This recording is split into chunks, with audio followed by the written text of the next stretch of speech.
second year college, hindi ko natapos dahil I had heaven. So natutuwa lang ako na talagang ngayon yung Philippine Christian University, nabigyan ako ng pagkakataon na tapusin yung isa sa mga gusto kong tapusin, which is yung college education. Just like my brother here. Also, during the pandemic, nag-viral yung mga videos niyo with your cousins, di ba? Shine, Cheryl, Donna. Will we be seeing anything of that sort in your concert? That's for you, Richard, to answer. Yes. Of course, may surprise, hindi naman magiging anniversary ko to kung wala yung pinsan ko. So magkakaroon ng surprise dyan. And abangan nila. So just like nung pandemic na nagkaroon kami ng kumbaga ng reunion as cousins, that will be happening also sa concert. Jeff, you want to talk about that? Secret na lang. Hello. Hindi pa natin pinag-uusapan. Sino ba pag-uusapan? Nasa screen ko eh. Huwag mo na daw. Yun hindi pa natin napag-uusapan. What to reveal and what not to reveal. Para at least, hindi yung pinabas. Okay.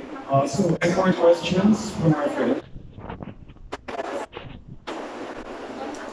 Natalie from Philippines. Tanong ko rin lang for Miss Jakiga and Miss Richard. Wala pa kayong plano ng reunion show for Smoky Mountain? Kasi uso na. Hindi. Ayun, di ba? May plano pa ba? Kasi uso na yung reveal. Maybe. Pero yung isa na kailangan namin kausapin, si James Coronel. James Coronel, siya na lang talaga. But he will be there at my concert. So, tignan natin kung ano mangyayari. Because I believe that the songs of Smoky Mountain will live forever in people's hearts. I think may hintay lang si James na one big event for it to happen. And he's reserving that reunion to be special na isang bagsakan na lang. This year? Depending kay James. Bakit sa kanya? Sila kasi may hawak ng rights ng Smoky Mountain. Okay. Smoky Mountain, Smoky Mountain Publishing. Songs. Pero personally, gusto niyo talaga mangyari yun? Yeah, and he's open to that din naman. I guess mag-ano din siya. Magpapakondisyon din siya. Perfect timing. Lahat may perfect timing daw. So, tingnan natin. Okay. Medyo mahirap din talaga siya eh. Well, hindi sa amin, because we're still both in the entertainment industry. We have actually scheduled especially for Tony Lambino, who's now the president of Ayala Foundation. So yung mga ganun, kailangan ipaanan pa. Tapos kailangan i-schedule. Tapos may prosesong matindi to make it happen. So dapat mo rin natin yung Ayala ng sponsor. Wow! Pero napipili may mga nag-request, Mga ibig ko sabihin, ang dami talagang gusto mag-reunite yung Smoky Mountain. Kasi nga yung music part ng youth natin, part ng buhay natin yan. Pop culture. Oo, pop culture talaga. Kahit na ayaw mo, narinig mo yung isang Smoky Mountain song, it'll take you back to when you were, in first year high school. Or nasa elementary kayo. Diba? Biglang, kaya ako pag nakikita ko tong mga brothers ko, para akong bata, pagkasama ko sila, pagkasama ko rin yung mga pinsan ko, para rin ako bata. Yung inner child ko lumalabas. Kasi siguro nakikipaglaro sa kanila. Naalala mo yung mga bata rin kayo, di ba? And yung music, very powerful yan sa atin. Sa psyche natin, sa yun nga, parang naalala natin tuloy yung nakaraan. Parang ganun. Last question na lang, anong plans natin for Mother's Day, Miss G? For Mother's Day, birthday kasi nung anak ko, si London was born on Mother's Day of 2014. So, sa Mother's Day, kasama ko siya. Ang gusto niya, simple lang naman, gusto niya mag-check-in sa isang hotel to celebrate her 11th birthday. And then, hanggang the next day na, which is yung Mother's Day niya, nandun kami. So, simple lang. So what are you most thankful for sa mga Grateful for my children. I'm grateful to them. Because of them, I became a better person. It gave me stability emotionally. It gave me a reason to live. Kasi may mga times na kapag feeling mo broken ka, and ang daming nanonood sa'yo, tapos sinasabi nila na loser ka for having a failed marriage at a young age, loser ka, pag gano'n, ang hirap eh. Minsan iisipin mo, sana hindi na lang kami celebrity. Kasi ang hirap maging young mom, tapos ginaganon ka, di ba? It was hard for me. So, there was a time wherein, I was a late bloomer, may mga kaibigan mahilig uminom, anong ginawa mo? Iinom ka rin ng alcohol. And it wasn't good for me.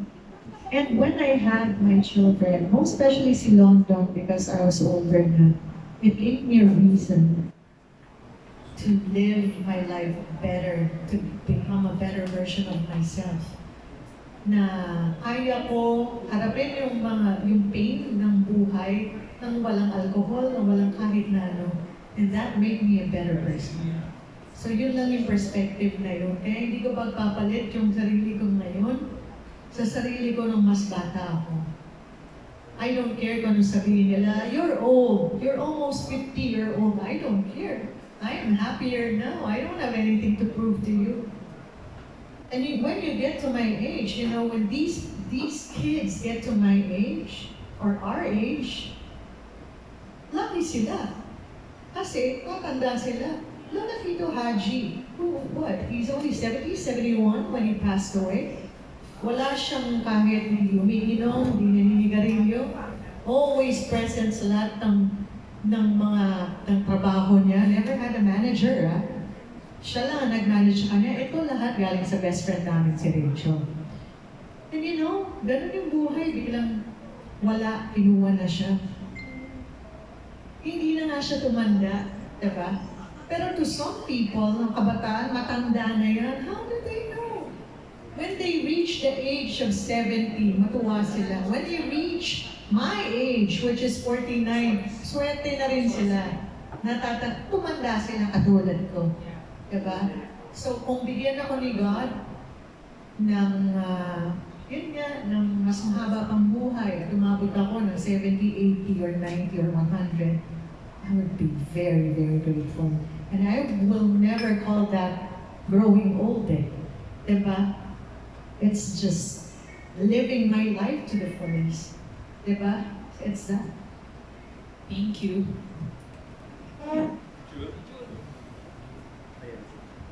Hi, Jen. Congratulations. Thank you. Siyempre, ako nandun na ako when yung nag-start pa lang kayo, di ba? Of course. I can still remember nung ini-interview kita regarding kasi kumalat na nung buntis ka kay Heaven, di ba? Pero nilihin mo. Pero nakakatawa dyan, no? You're still very much around. Siyempre, umalis ka din talaga sa showbiz. Nag-decide ka to work in the States, di ba? Pero nakakatuwa na binalikan mo ang local showbiz. What made you decide na bumalik doon? Kasi alam ko, corporate work ka na eh. You did parang PR sa isang clinic na mo. Yes. Di ba? What made you decide na? I gave birth there. So kaya ako umalis sa showbiz was because of my personal life again. So I left for the States and gave birth to my daughter, London. When was this? Anong year to? Bale, 2014. 2014. So, nandun ako hanggang 2020 ng January. Yung anak ko, si Heaven, was 18 noong 2014, and he told me, nung nanganak na ako, sabi niya, Mom, you have to stay here.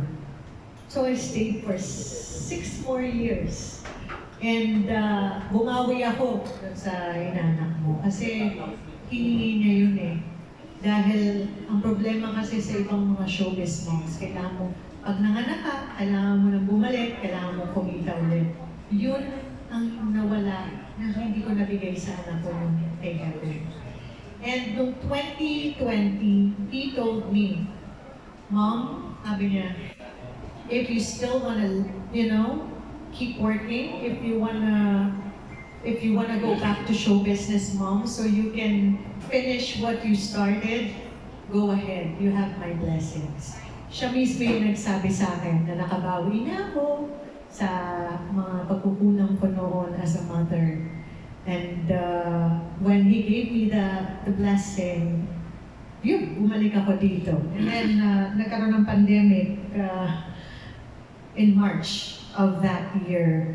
Pero yun nga, yeah, I worked at a medical spa and marami rin naman ako natutunan nung time na yun. And ngayon nga, isa pa sa co-owners ng isang medical spa, which is Geneva Wellness Institute. Kaya iniisip ko rin, ano ba itong mga moments na hindi mo alam kung saan ka dinadala minsan ni God. Ang masasabi mo na lang is that, God, just take me to where you want me to be. Hindi natin pwede kontrolin lahat eh, di ba? Noong time na yun, wala akong alam sa corporate world. Hindi ako kahit kailan nag-work sa isang office, ever. Pero nag-work ako for 3.5 years. And you know why pala? Looking back now, kasi ito, ang bagsak ko rin ay magkaroon ng sarili kong medical spa someday. And that's why I'm really grateful sa mga pagsubok na pinagdaanan ko noon, June. So, really just grateful to me. Yan, Jen, pansin ko sa'yo, in fairness to you, kasi kahit yung mga bagay na pinagdaanan mo, yung mga negative things, kanina, you're saying na suko ka na sa ala, di ba? Pero yun nga, yung iba kasi parang they're trying to hide. Ikaw, nakikita ko kasi noon, in fairness to you, I'm sure kaya kasuko din. Kasi there was a time na talagang kahit magpa-perform kang iinom ka, di ba? Pero yung performing. I mean, after yung mga nakita ko kasi, di ba? Pero ito yung tipong yung mga pinagdaanan mo, inaamin mo, hindi mo yung sinusugar ko, di ba? Hindi. Kasi alam ko kasi na pwedeng matututunan ng mga tao based dun sa mga pinagdaanan.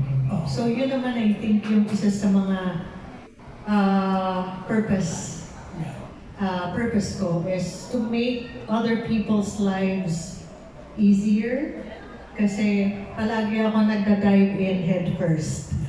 So, pero yun nga Jen, no, in fairness, yung mga vices, we understand na talagang gusto mo na siya iwasan at 49, syempre, di ba? Ay, ayoko na talaga niya, hindi ko siya iwasan. Nakakatuwa, di ba? That's very positive for you to do that, di ba? Yung iba kasi hindi na naka-recover, hindi na naka-alagwa, di ba? Sa mga vices. Pero, kakamalong ka ng mga fans mo na isa sa gusto mo nang iwasan yung pag-display ng magandang katawan. Kasi yung fairness at yung late 40s, ang dami nakaka-appreciate. Talaga nag-trending pag ipopost sila mga two-piece, one-piece. Parang, sa stage ko na lang gagawin. Yan na lang. Siguro, yan na lang.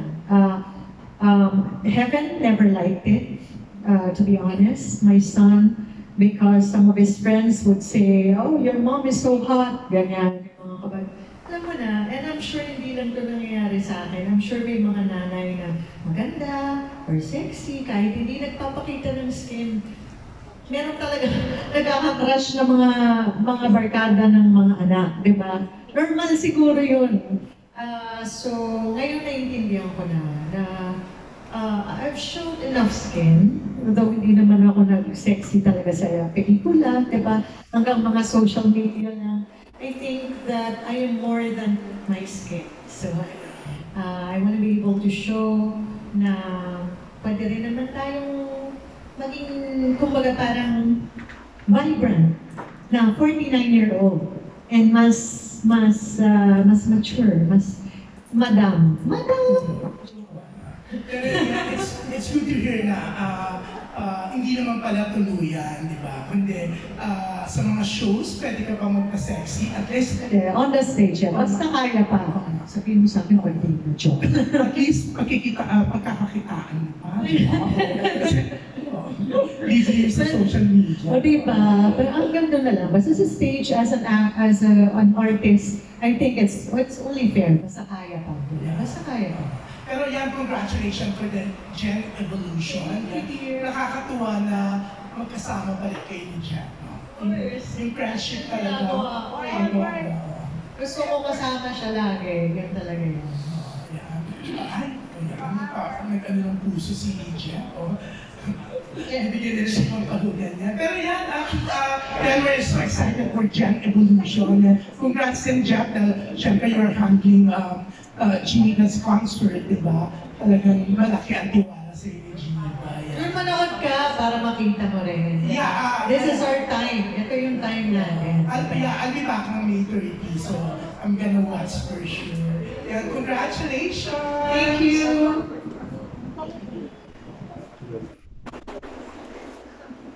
Thank you, June. We'd also like to acknowledge the presence of Jeffrey's mom, Tita Nini! who remains very gorgeous. Oh my God. We're from the States. Jeff, I have a question for Jeff. Jeff, it's admirable that you're one of the singers from your generation who somehow managed to reinvent yourself, not just as a singer, but also as an actor, and now as a director. And not only are you able to work in front and behind the camera, but you're also working with a very diverse, minsan, parang nakaka-impress na imagine nag-Viva Max ka pa, di ba? How do you feel about that? Well, for me kasi everything is an art. It's a form of expression. And I guess